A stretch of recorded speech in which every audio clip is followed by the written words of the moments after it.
Well, folks, it seems like Vice-President JD Vance just dropped a geopolitical bombshell over in Europe. Ruffling feathers would be an understatement. I mean, how often do you hear about a US leader basically accusing Europe of being a threat to democracy? Bold move, JD. But what's really going on here? Certainly it was a speech that defied diplomatic norms, Jane.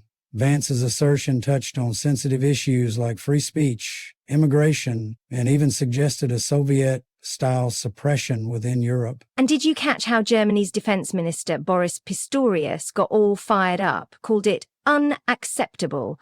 I can't say I blame him. It was a blatant poke at Europe's stability. Indeed, the reactions at the Munich Security Conference were intense. Pistorius had to rewrite his own speech in response to Vance's accusations. It's telling of the strain this has put on U.S.-European relations.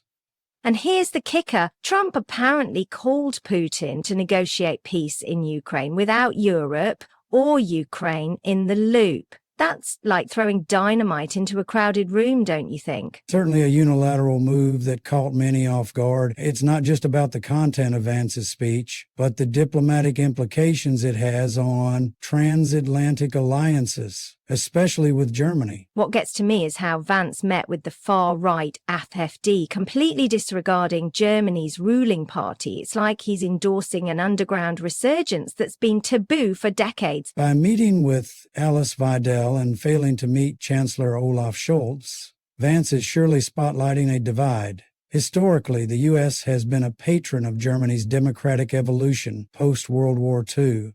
Not a provocateur. And let's talk about the elephants in the room. Russian relations and NATO. The Trump administration seems to be making a risky wager, questioning Germany's commitment to European security in the face of Russia's threat. Absolutely, Jane. It's a strategy that risks alienating Germany and other traditional allies by appearing to align itself more with far-right European factions, effectively putting decades of diplomatic efforts at risk. And isn't it ironic how they're pushing for change